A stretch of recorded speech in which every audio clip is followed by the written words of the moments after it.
dictionary definition of music is the art of arranging sounds in time through the elements of melody, harmony, rhythm, and timbre.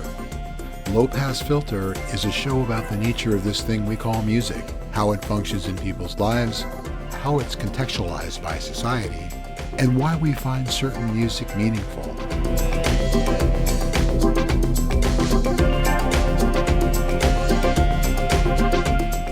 This is Low Pass Filter.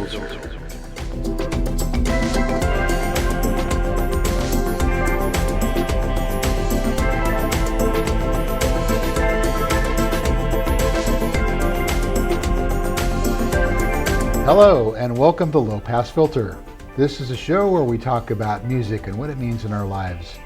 And as always, my name is Mateo Noche, and I'm joined by Bandon Wayne. Good morning. Have you ever considered a nom de plume? I have one as a DJ streamer. Oh, okay. DJ 90. That's right. Yeah, I knew that. Otherwise, I'm not very good at coming up with cool names. So Right. it'd probably be better if somebody bequeathed a cool name upon me, I suppose. Yes. So if you ever think of one. All right. I'm going to puzzle that out. Well, as we do every month, we go back and forth on topics. I choose one, Bandon chooses one. In this case, it was my turn to choose one. And this could turn out to be thorny, but what I chose was the desert island list. Imagine you or Tom Hanks, you've got Wilson, you're dropped on an island, but you do have some sort of device that can reproduce albums, and so you get 10 for the duration of your being cast away upon this island. Before you got stranded, somehow you were able to grab 10 of your favorites. When the plane was going down, you used your LPs as a flotation device. I'm not sure how well that would work, but let's just say, in the interest of this exercise, that would have worked. Well, putting it on a desert island makes sense because it's like you have no access to anything else. This is what you're going to grab to last you for however long. That's right. And so you're putting it in the framework of, would these 10 albums satisfy me, keep me content, keep me happy indefinitely without wishing that you had picked something else? I'm sure you would probably grow to resent some of them after a while, but it's just sort of an intellectual exercise. And I think every musicologist, every music nerd does this. We pontificate on what would our 10 all-time desert island records be? Right. And what occurred to me as I was compiling this list was there might be a difference between what you need to survive on a desert island and what your absolute favorite records are. So now you'll notice I didn't say favorite records of all times. It was what could you survive with, Yes, I think I may have favored all-time favorites a little bit heavier, but I was keeping in mind, how long can I listen to this over and over and over again? What about it satisfies me in that way? Because when you're talking about greatest of all time, then you're getting into critical theory about what makes an album great, and right, maybe why everyone should consider that a great record. These are more personal favorites, perhaps. Yeah, exactly. In my case, they're not the greatest albums of all time. Maybe, so subjective. So it's such a personal thing. But they were just something that I thought that I could live with, and I needed to have little representative bits. Yeah, it was a little puzzling that you'd put the Chipmunks Christmas album on your list, but yeah. It never gets Alvin! old. It never gets old. It never does. It never does it. So I think maybe the way we'll run this show today is we're just going to bounce back and forth. Okay. I'll start off with my first one, we'll go to you, and then we see if we can work our way through the list of all 10 in the amount of time that we have. Sounds good. I don't know about you, but I figure we probably didn't rank them in any order. Or did No. you? Yeah. No, I didn't. That would have made it even more difficult. Yeah. Yeah. But all right, so I'll just start off throwing my first one, which is the band Yes and their album Close to the Edge. Oh, God. I saw that on your list. I got the preview, and I would have no argument there. Yeah. Did not put it in my list, but that is a monster of an album. It is. Recorded in 1972. And one of the things I noticed about my list when I got this all done was there's nothing from the 21st century in this. Not in mine either. Yeah, I don't know what that means exactly, but anyway, that's the way it ended up. Anyway, this record was recorded in 1972. It was their 5th album. It had a centerpiece, 18-minute track inspired by Hermann Hesse's novel Siddhartha.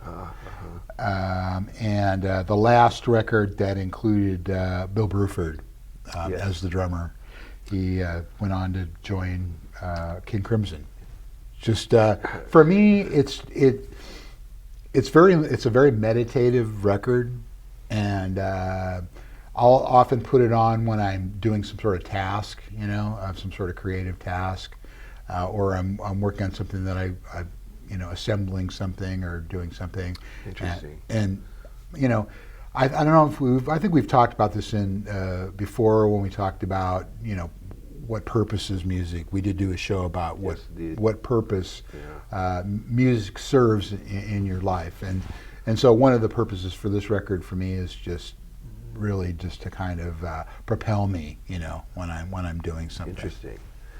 That makes me think of some music can function as background soundtrack wallpaper while also being something that draws you in. Yeah. And sometimes your mind can sort of allow that to be in the background. Other times it'll start to creep in, and your focus shifts, right to the music. But I could see that with that record. I do find that a very engaging record. So if you're in that mood, it's a progressive rock masterpiece. It is. Yeah. And it made. Let's see. It's on a bunch of people's lists as one of the top records of all time. Rolling Stone pegged it at 445. I'd quibble with that, but 445 out of 500. Out of 500. Yeah. Yes. Well. It's hard to narrow down 5. Yeah, Guitar World ranked it at 67, Sound and Vision 32 on the top 50 albums of all times. I've heard other musicians cite that record as a big influence, particularly from the group Yes, although amongst people who love Yes, there's different picks of the best. Absolutely, yeah. Fragile, but of that Relayer, period, the Bill Bruford, Rick Wakeman period. Yeah. And that was the record that turned me on to Yes. Yeah. I hadn't really considered them in the same way that I did King Crimson and even a group like Rush. And one day, just that green album cover just spoke to me. I was like, I need to investigate this, and that was it. Yeah, the whole Roger Dean too. Yeah. Back in when you folks that have vinyl records, where you would get out the album cover and look at it and stuff, but there's this kind of imaginative panorama, fantasy sort of panorama that just great art and just sort of sets the mood for the whole thing. But yeah, that's a great one. You'd be happy to live 10 years on a desert island and continue to listen to that. If I only got one, I think that might be it. Really? Yeah. So even out of your 10. It probably is. That's probably, I put it at number one probably. That's for heavy a reason. duty, just like the record. Yeah. Nice. Well, these aren't in any particular order. We discussed that. So I'll just start off. The first thing I typed on my list was The Doors' "Strange Days." Great record. Second album by The Doors. Yeah. I love the whole Doors catalog. Probably could have debated picking L.A. Woman, but Strange Days, pound for pound, most most songs on that singular album that I just absolutely adore, and that's my first go-to Doors album if I'm pulling one out of the collection. I'd have to look at the cover, I guess, maybe to Scott. It's got like a little midget, I think, dancing on it. Yeah. A David Lynchian sort of scene. Yes, it's got the kind of freaks, circus freaks, Yep. kind of surrealistic feel about it. But Strange Days, Your Lost Little Girl, Love Me Two Times, right in a row. Yeah. And then the side two starts with People Are Strange and ends with the music when the music is over. Right. So, Yeah. and I think of the Doors as one of the most important rock bands of all time. So Agreed. Yeah. I know people that don't like them. indeed, yeah. So one person in particular says that Robbie Krieger is the worst guitar player in rock, which Wow. yeah, Wow, which that's a was, that was specific kind of call-out. an alley. That's a specific call out. Like, Yeah. you got to be so harsh on. I don't know. I don't agree. And in fact, he's really a talented flamenco guitar player. A lot of people don't realize that kind of there's a scene that he came out of, which is a very, Okay. very demanding For sure. style of guitar playing. Indeed. But I think it's that hippy dippy psychedelic thing that some people react against. The Doors are interesting because they're really a sum of their parts kind of group. Yeah. They're all talented, but they really all serve this feeling that only the Doors had, in my opinion. I think the main beef people have with the Doors is Jim Morrison, for the most part. Yeah. The Lizard King. Yeah, I think what I hear most often, and there's some other groups of that classic rock era, as they say, that people just feel they're oversaturated by. They played on the radio too much. Absolutely. Yeah. And that's not their fault. It's but that might be another show about things that got overplayed, and I Yeah. might have some of that on Yeah. here. But The phrase I hear the most often that really irks me on a certain level. I mean, I'm not, trying to be mean towards anybody, but the common phrase is, "I've heard that so much, I don't ever need to hear it again." Like, for me personally, that goes against the grain of how I am about music that I love. But yeah, you've heard it so much, it's ingrained in your mind, so therefore your ears don't need to hear it again. right. I kind of understand that thought. I have like these earwig things that happens. I can basically, there are certain albums I can just replay in my mind without hearing them, out loud. But yeah, not that record. That record is always fresh and always sounds great. I think also that all of the Doors music, but that one in particular, for some reason to me, signals a lot of the kind of darker alternative, sort of post-punk music to come. Yes. Big influence on, what we might call art rock, post-punk, gothic music, punk in general. So I think it's even been said that the Stooges might not exist without the Doors. Iggy Pop was influenced by Jim Morrison and the Doors, so Yeah. that's one of the reasons I consider them one of the most important rock bands. I think their influence really spread far and wide, and I like, as another kind of thought exercise, is where would we be, or what would we know in popular music if we removed this block from the chain? Yeah. Good one. Yeah. Well, for my number two, I have the band that Bruford bounced to, and the record that he bounced to after Close to the Edge, and that's Lark's Tongue and Aspic. That's good back-to-back picks there, because yes, he leaves you with this all-time great album, and then Moves on to one of the all-time great possibly the coolest King Crimson record in a way, because it's a transitional record. He comes in, they're not quite at that period that a lot of people refer to as the Red period. Right. when they become a three-piece, they're still a five-piece band, I think. Yeah. On Lark's Tongue. Well, this was the first record for John Wynton. Yes. They had percussionist Jamie Muir and David Cross, who was a keyboard and violin player. This also was released in 1973. It's their fifth record, just like Yes's fifth record. But there's just a wealth of great soundscapes and just really rock that just totally slays. Oh, you know? yeah. And it goes from, it's that kind of whisper to a scream sort of thing. Yeah. Dynamics, which you don't get much in today's records. Kids don't really, but it's kind of true that we've kind of come into the era of brick wall limiting, where just really everything, even the loudest and the softest parts of music are all at the same level. Yeah.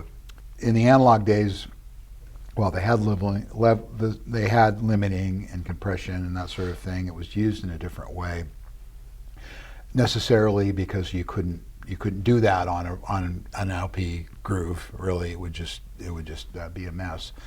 So, but anyway, one of the things about the record is just really the contrast and the dynamic contrast in it. And lyrically, it's totally terrific.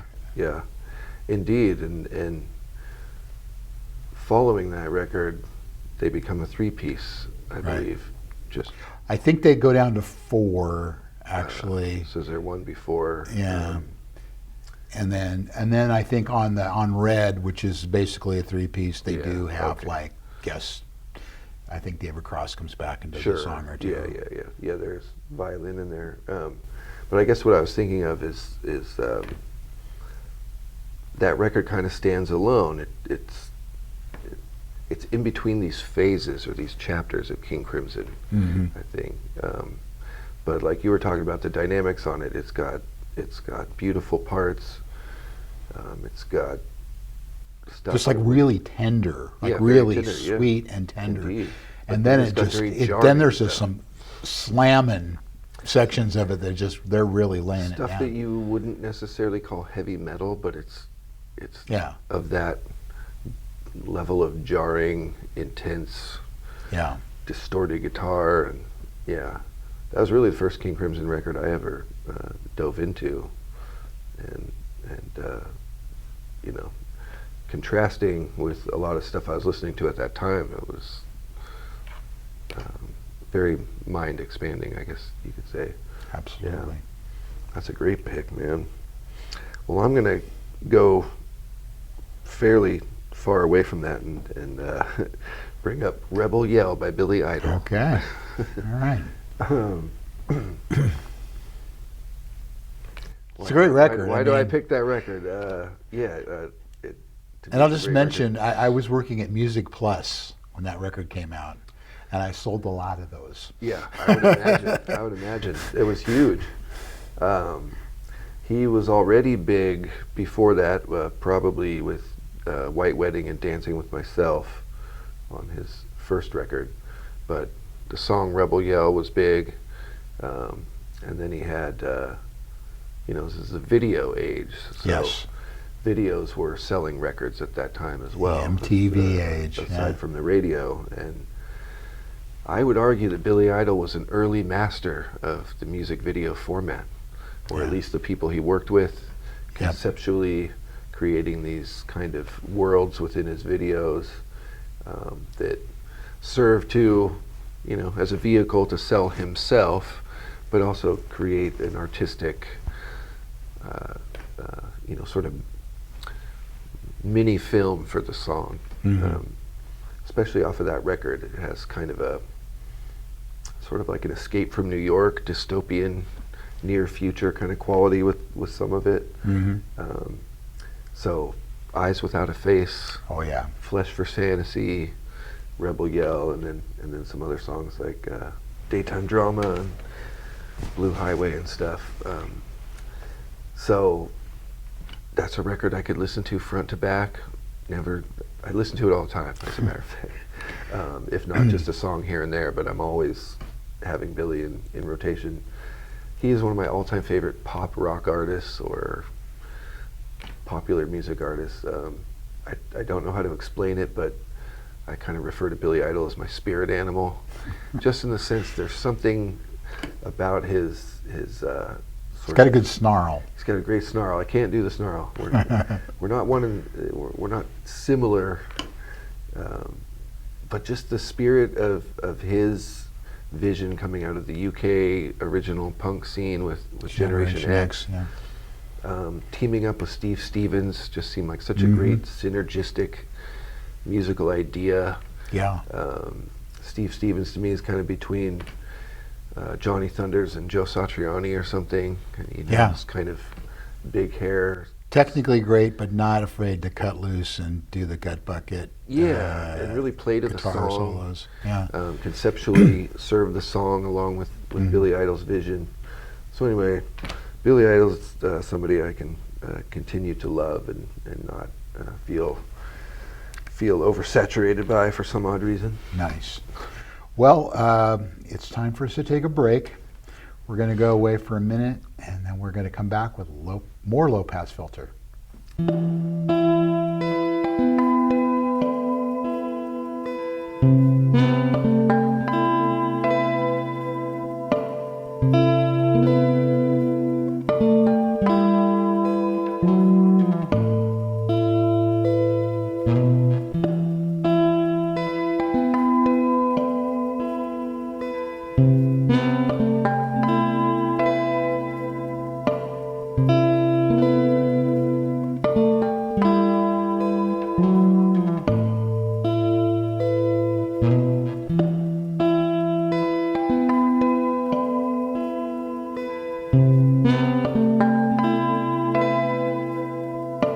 Welcome back to Low Pass Filter. We're talking about our desert island picks. We each have 10. We're going to try and blaze through these before we run out of time. It's so easy to want to just elucidate the qualities of each record. That's right. Well, we can do that a little bit, but I think we just have to talk faster. Yeah.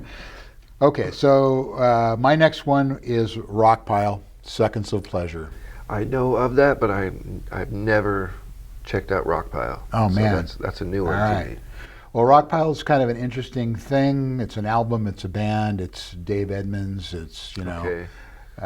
This was the only Rockpile, official Rockpile record. They did a lot of the canon, him and Nick Lowe did a lot of the canon, in other configurations as Dave Edmunds records. Brinsley Schwartz was the kind of the forerunner to all this. Okay. But just a really great vocal ensemble. Bill Bremner, Terry Williams, they all sang. They very much in the the Everly Brothers kind of. Okay. In fact, this kind of started out as sort of a mini Everly Brothers ode LP or EP that morphed into a full record. But really just close, tight harmonies, really great slamming guitar, that pub rock thing. Right. Really upbeat. Teacher Teacher was the hit off of that record. And did you say Nick Lowe is involved in this? Yeah, Nick Lowe was the bassist, vocalist in this band. But just a fabulous record, and just tuneful, I guess, is my way of describing it. Yeah. Sounds like your cup of tea. It is my cup of tea. That's right. That's awesome. I, for years, knew the name Rockpile. It just didn't relate to me. Nobody exposed me to it. I think maybe their album cover didn't look like something I would necessarily respond to. Check it out. I think you'll like it. I probably would. Yes, indeed. Yes, indeed. Well, keeping in the 80s alternative pop rock, I guess, Big Country. Okay, yeah. So I'm wearing their T-shirt. I see that. The debut album by Big Country. Now that's definitely an example of a record that I would not try to convince people is one of the greatest records of all time, in a pantheon of greatest records. That wouldn't really work critically, but for the era, for where kind of new wave alternative rock was, I think they were a pretty hip band. They were Scottish. They had guitar melodies that kind of emulated the traditional bagpipe kind of melodies. And just front to back, that whole record really works for me. Every song is as quality as the previous song on there. And it just has a super soft spot in my heart. It was a record when I was 16, 17. I played over and over again. I think my parents liked it when I was 10 or 11. I had a fire in my bedroom when I was a teenager. That didn't burn the house down, but that record was on the turntable at the time, and part of it melted down from the heat. Yikes.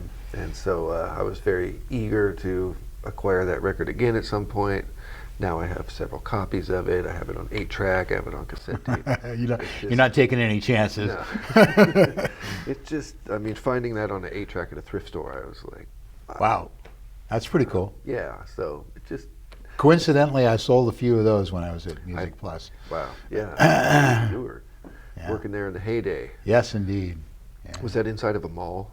No, it wasn't. It was a standalone store. Cool. It was kind of the pre-mall record store era. Yeah. That's cool, man. Yeah. So if you never heard that record, and I think we'll post a list of these on maybe... We'll have to figure that out. We might have to post songs from them because you can't post the entire record. Usually we do a Spotify playlist, but you can't post the entire album. I was just wondering if we could type it in the description or something like that, but that would be for the YouTube viewers. Yeah. Anyhow, moving on. Yeah, moving on. Next one I have is Suburban Lawns. Another one. Suburban Lawns, they're the only full-length record they made. Uh-huh. I again, a record I never listened to, but I know some people that really, really love that. Yeah.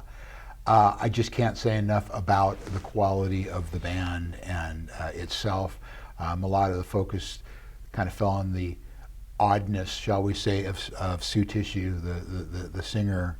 But the guys that played in this band were really, really good musicians. And some of the best 15-second guitar solos you're ever likely to hear in your life. The song that was their breakout song, and I think also ended up on MTV in that era, was the song "Janitor," which was a interesting song, and I think "Flying Saucer Safari," which also also made it into the MTV era. But it's really the other songs on the record that are all in the under 3 minute range. Yeah. It's just amazing what they pack into the 2 minutes. It all makes total sense. It all just works, is really super exciting.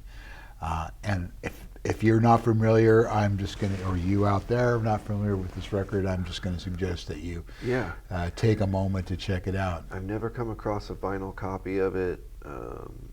It's almost like something that I've almost willfully ignored for some reason. Maybe, sometimes when somebody doesn't expose me to something, and I hear a band name or look at an album cover, I sometimes just go, I don't know if I relate to that. What is it? Suburban Lawns. I think probably the first time I heard that name, like just conceptually the name didn't make sense to me. Mm-hmm.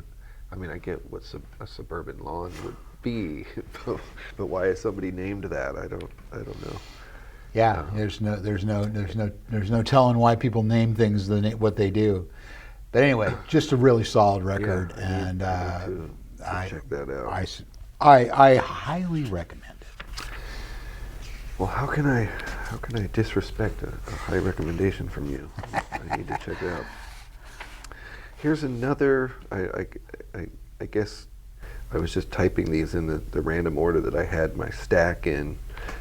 Edie Brickell and the New Bohemians, Shooting Rubber Bands at the Stars. Right.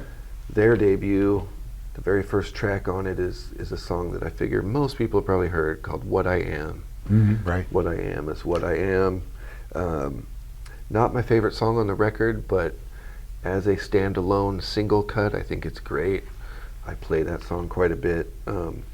But it's just another one of those personal, emotionally stirring records.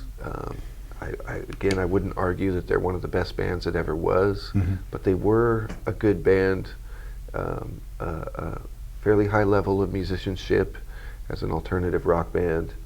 And didn't she marry Paul Simon? She may have. Yeah, I think she did, actually. She may have become some sort of a royalty with Paul Simon. Yeah, I think so, yeah. You don't hear a lot about them. I think early on it was kind of like, oh, Edie Brickell and Paul Simon are a thing. Yeah. He's much older. It's either man before or after Carrie Fisher, I don't remember. Oh, yeah, after? Are they still together? I haven't followed Well, them he's all. not together with Carrie Fisher because she's No, no I longer. mean Paul. No, I Edie. think they. I think they broke that up a while Yeah. ago. I mean, he's an aged man at this point. He is. He's up there. Yeah. And that's cool. They hit it off with a musical connection. And Yeah. she probably, thought he was cool. Well, and this is thought probably she- 30 years ago or I guess 40 it's- years ago. yeah. Or time We're flies not, when. we're not in the 90s. No, anymore. we're not. What happened? Yeah. Um, Yeah, it was a so- great record though. Yeah, it just has a unique quality about it. Their next couple, at least, are decent records, pretty good records, and some fans probably love those as much, if not more. I don't know, but again, it's just one of those song after song. It resonates. It resonates with me, and I can flip it over and over and over again. So, Nice. if you don't know that one, go check it out. Yeah. Well, the next one I have a record I know we both like. It's called Time Out Yes. by the Dave Brubeck Quartet. Almost, I considered it for my pile. I let it go. Maybe possibly based on the principle that song or that record is playing in my head Yeah, by heart. could be. Yeah. Well, of course, the song "Take Five" was actually one of the first jazz records to break into the top 10. It peaked at number 2 on the Billboard pop charts, not on the jazz charts, but on the pop charts. Yeah. But this is a record that's known for its unusual time signatures. They did songs at 9/8 and 6/4 and 5/4, and it's just a really swinging record, and it has that kind of upbeat feel to it, that new frontier era, 60s, late 50s, early 60s, when anything, including nuclear annihilation, seemed possible. Yeah. But it's just a happy record, and It is a happy record. There's maybe a little bit of wistful Yes. moments on there. But yeah, kind of vanguard of the West Coast jazz Absolutely. movement. You could almost say that it has kind of a mod feel to it, yeah, because even though the bebop scene and a lot of other jazz was pushing boundaries big time in its own way, it created a whole fresh sound that didn't exist before. absolutely. So yeah, and we've talked about this in perhaps our first episode, that's one of the earliest records in my life. One Yeah. of the first records I Yep, I think I knew. also had that as Yeah, well. yeah. Yeah. So that should have been my Wilson maybe, but but like I said, I just absorbed it Yeah. so much. That is a great desert island record. Any other? No. We're blazing through. All right. Well, I got a jazz record. Noel Pointer, Fantasia. We've talked about him before. I don't know if you're familiar with that I'm record. really not. I'm just gonna have to confess my ignorance. So he had a short career. I don't know exactly where it began, but this record, interestingly, is on Blue Note, but has the production of Dave Grusin and perhaps could have been a GRP album release. He's playing more with that cast of musicians. It came out in 1977. He's an African American man who was a brilliant violinist and basically is doing what you'd hear from Jean-Luc Ponty or other jazz fusion cats of that time. And one of the greatest attributes is having Steve Gadd on drums. Oh yeah. In that recording. It's a very electrifying fusion jazz record, but it has very heavy emotional points in it as well. There's a cover of Living for the City by Stevie Wonder that's brilliant. So it's, you know, if you like Mahavishnu Orchestra, if you like Weather Report, if you like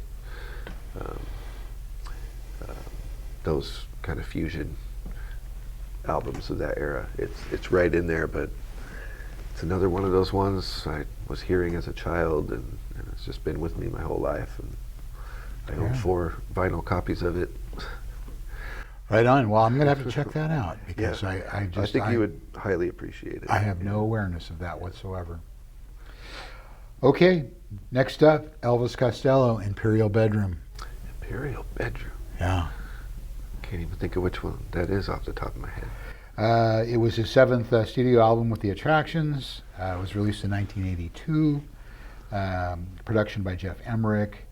And placed emphasis on studio experimentation and the use of unusual instruments, including things like harpsichord, accordion, and string arrangements. And it's just it's got that kind of wall of sound feeling to it. But I just think they were so on point with the songwriting.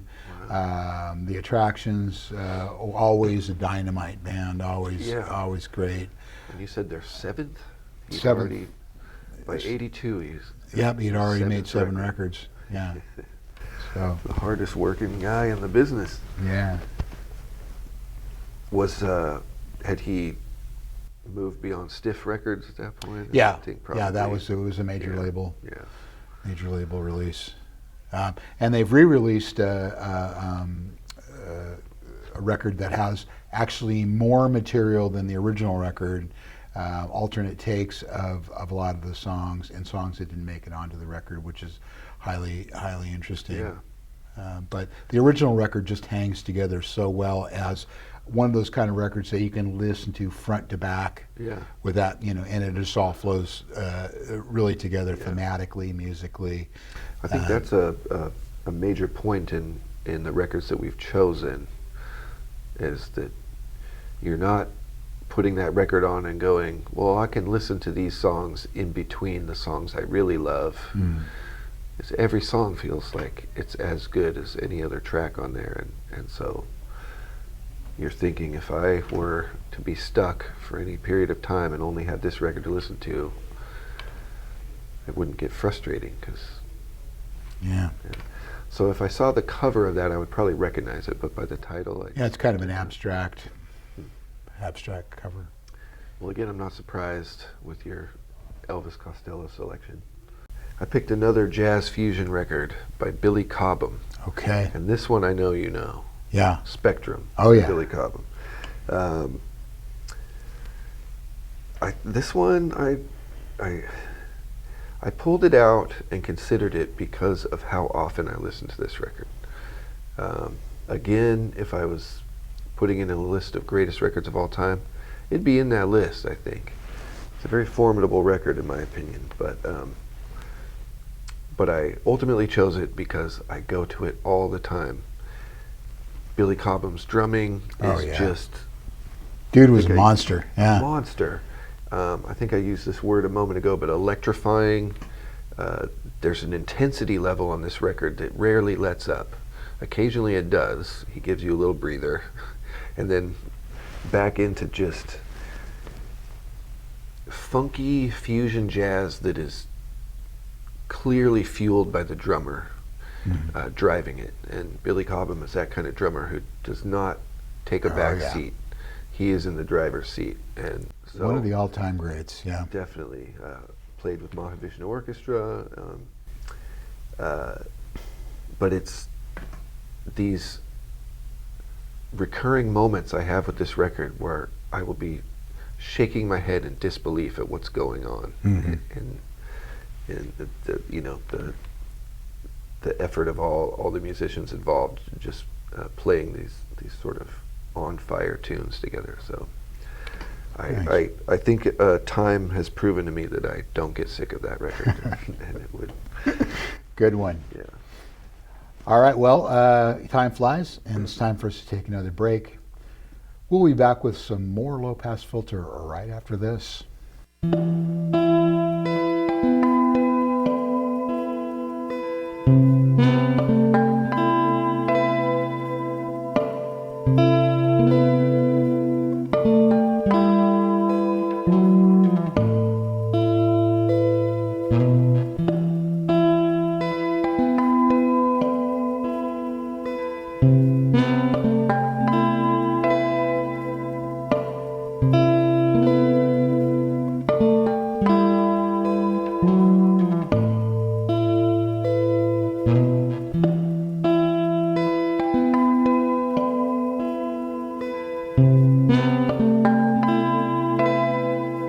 Hello and welcome back to Low Pass Filter. We're talking our Desert Island top Desert Island tunes. We're picked out 10 our records. We picked out 10 a piece.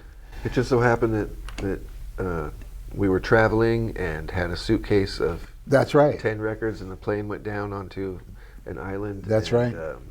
That was the only thing that survived. Yeah, a portable record player, and maybe I had a hand crank on it. Whatever works. Yeah. Whatever So, works. so Yeah. we find ourselves. Well, you know, my one of my alternate universes is this place called Analog Island, right? And so and I think this would be a great resort. It would be like an island that you go to where none of the technology was created after 1965. Okay. Wow. Yeah. So you could have LPs, you could have a radio station, there would be television, but it would be vacuum tubes essentially, but no smartphones, none of that. You'd have to write letters to people if you wanted to connect somebody. You could send them, Yeah. you could drop them a postcard or something. But anyway, I digress. And we don't have a lot of time for I was digression. just going to say I would buy a ticket to, Yeah. to Analog. I mean, I think I do think it would work, because I think there are a lot of people that are just so sick of being tied to their smartphones and having stuff scream at them all day long that it would be kind of a great vacation just to get away from all and there that. would still be some cool modern stuff. Yeah, You know. you could still enjoy music. You Yeah. could still enjoy. Yeah. You know, they have blenders, so you could still make tropical drinks. You know, so it would be great. Oh, man. Okay, so my next one is a thing called Songs of the Italian Renaissance by an artist called Shirley Rumsey. Man. Yeah, I mean, I know. I went through an early music kick where I was very interested in early music. I still love it. I just don't obsess about it anymore. Yeah. But this record is just all atmosphere, just lovely. It's lute music, folks. I mean, it's people playing lutes. Mm-hmm. What can I say? And just a wonderful singer, and it's very reflective, very meditative. Shirley Rumsey went on to join a group called Kithara, which also was another great lutenist, and some other people doing some great stuff. But this is like the kind of thing that you would just put on if you're just in a reverie and you just want to, just completely chill. That's awesome. Yeah. I might have some lute music in my collection. I don't know if I have. Everybody Shirley should. Rumsey. I mean, come on. Oh man, I got a lot of flute music, I'll tell you Okay. that. But I did not pick a flute-oriented album. My next one is some more pop goodness. Prince, Sign of the Times. Oh yeah. First off, Prince is an artist that I thought, I can't live without some Prince. Yeah. I need some Prince in my desert life here. But Sign of the Times, I think some could argue that's a pinnacle Prince album, or one of the greatest records he made. Maybe not as commercially successful as Purple Rain or even 1999, but it's in that era, and it's a double album. It's more sprawling than Lots of other goodness stuff. there. Lots of goodness, but particularly if you're looking at the double LP and the 4 sides, side 3, for close to 2 decades, I have referred to as one of the greatest album sides. The 4 songs on that album just work perfectly to me, and so I think for that reason alone, I would be content to have that one Prince record along for the ride. And There you go. listen to it I would over have and picked over again. Controversy, but that's me. Hey, there's no controversy from me as far as what Prince album you would pick. Well, the next one I picked was a double album. This record as well is Stevie Wonder's Songs in the Key of Life. Yep. First of all, you got to have some Stevie. I mean, Yeah. just you know, so much goodness, and this is part of that 4-album trilogy, or not trilogy. That wouldn't be a trilogy. That would be a quadrilogy or something. I don't think that's a real word, but It's a quad Music's of My some kind. Mind, Talking Book, Inner Visions, fulfilling his first finale, and this is a point in Stevie's career where he had almost decided to retire from music. Wow. But he came back with this record, and oh boy, are we glad that he did. So prior to endeavoring this iconic double album, he considered perhaps not doing it anymore. Yeah, he was going to move to Africa and just chill, I guess, Yeah. there. But he got a new contract. They paid him a boatload of money for the 70s, and he came back with this, and it was one of his biggest records. It was a double LP that included a 4-song bonus EP. Yeah, I was So- going to say, does your copy come with the 45 inside? No, it didn't. Well, I have a CD, so what can I say? Oh yeah. And also won Album of the Year, the 19th Annual Grammy Awards. Wow. We won't hold that against him. No, not being that it's Stevie Wonder. No. We allow him to win Grammys. If a Grammy's going to The go other- to somebody, Yeah. The other people who win Grammys are posers, but not Stevie. I didn't put any Stevie in my mix. I left home without it accidentally. But that's another artist. It's one of the earliest in my memory of my mother listening to certain artists a lot, and she probably liked stuff a little bit earlier than that, kind of around the My Cherie Amour, that period. What's but not yeah. to love? No. And that is a massive, Songs in the Key of Life is a massive album. That's a lot to bite off, really. The density, the depth of what he's expressing on there. That's a heavyweight record. Yeah. So, yeah, that's a great one. Well, I picked another soulful artist next, Otis Redding, Yeah, the immortal Otis Redding, indeed. which I think is a fitting title, being that it was released posthumously, but to my understanding it was not a thrown together hodgepodge of material to release post death. I believe it was a record he was working on, but it did not get released till after he was gone. I discovered it about 15 years ago. I already loved Otis Redding, but I had never come across that particular album. It has some well-known tracks on it. Hard to Handle's one of the bigger ones. Is this the one that has Dock of the Bay? No. Oh, okay. It's got. That was a single, right? That wasn't. Was that? Or But was, there is an Otis album called Dock of the Bay. okay. But it's got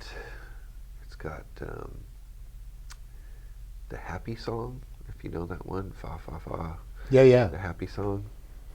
I'm more familiar with the live version of that. Oh. Was that the studio version of that? Yes, indeed. Okay. Yeah. And then just this really kind of reflective, wistful song called "I've Got Dreams to Remember."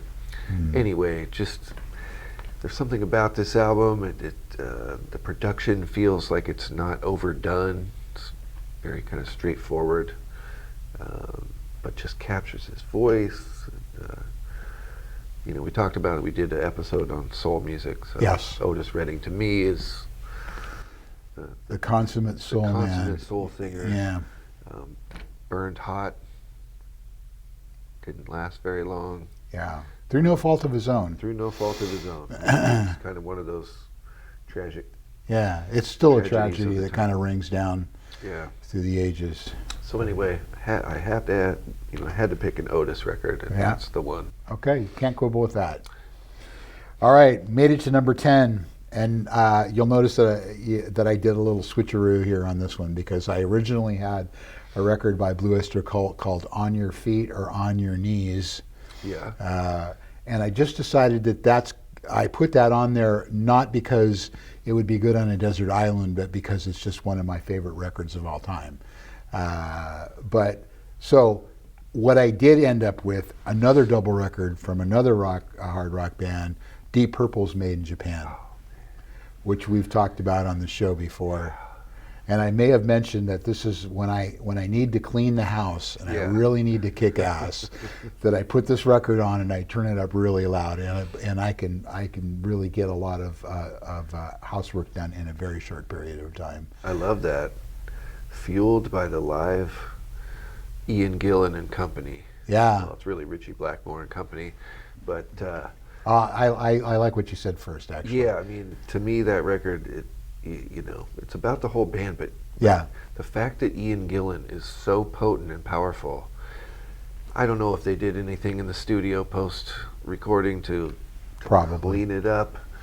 I've seen some live footage from that era, though, and Ian Gillan Oh yeah, delivered. the dude has the pipes. Yeah, he I mean, really delivered, and it just carries you away. I mean, I think you'd probably agree the standout track is "Child in Time." Yeah, which for me feels a little bit like the prototypical Spinal Tap track. They have the little Stonehenge, on the stage, but.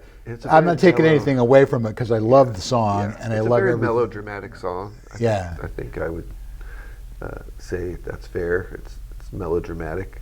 Yeah.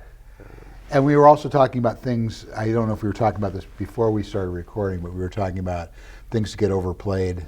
We were talking about that with the Doors, I think, maybe. Yeah. But of course, the live version of Smoke on the Water was something.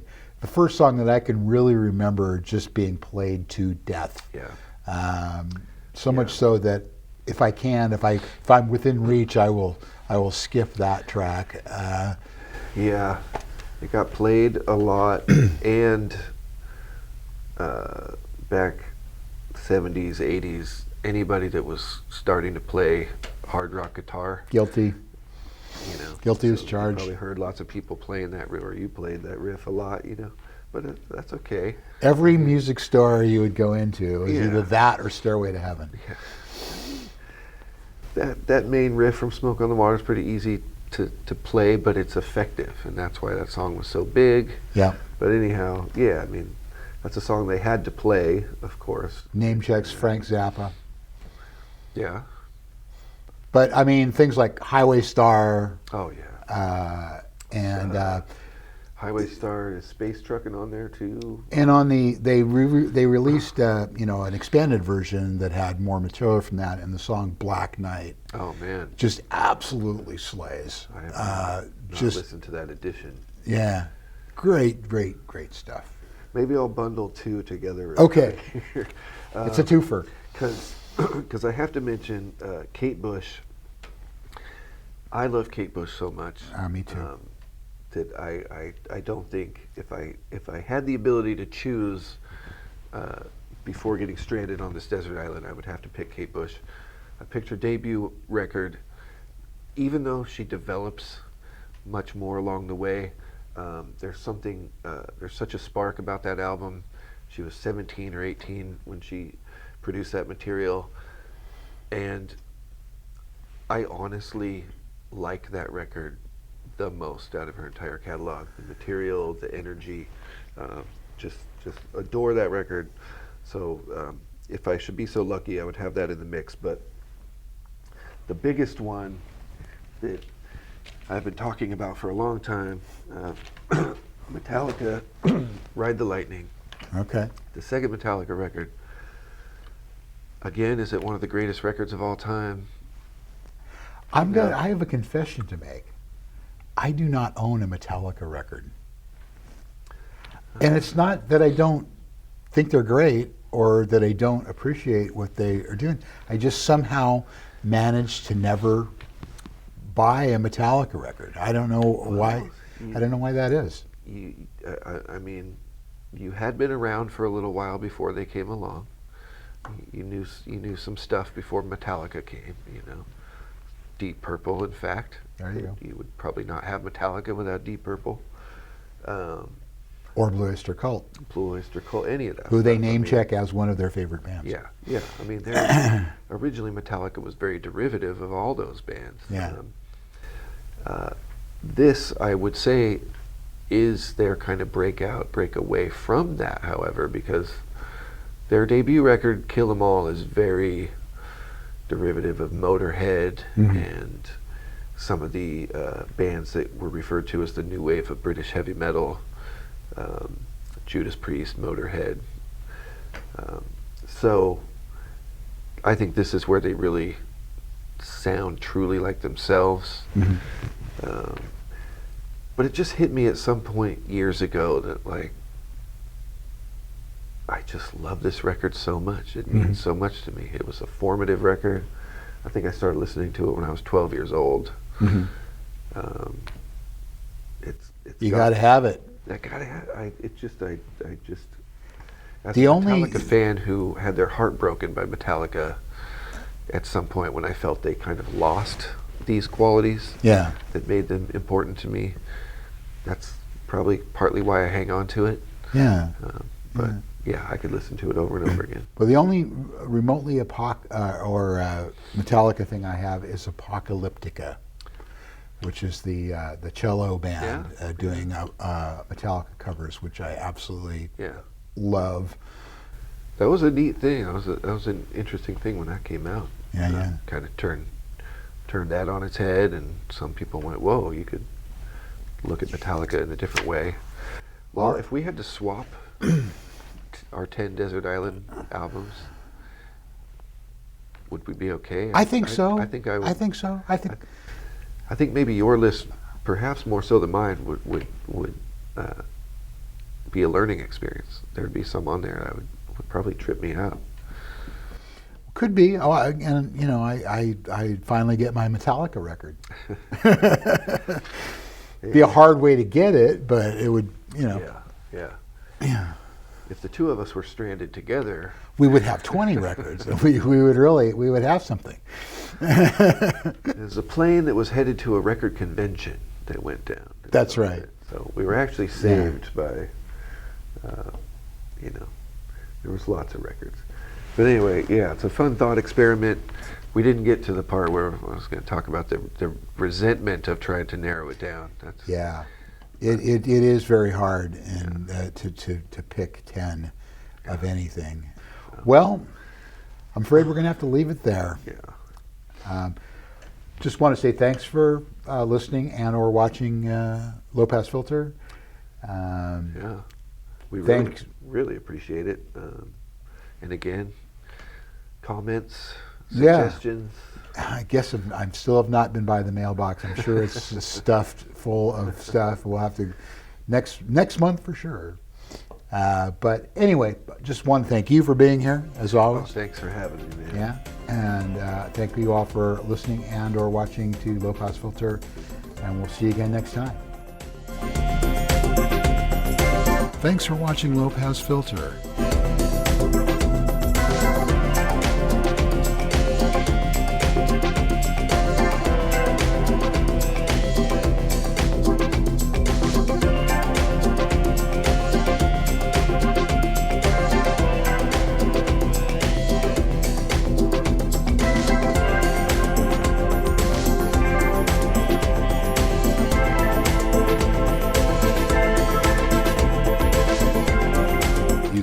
contact the hosts at lowpassfilter2020@gmail.com. Be sure to like and subscribe and hit the notification bell to be notified about future shows.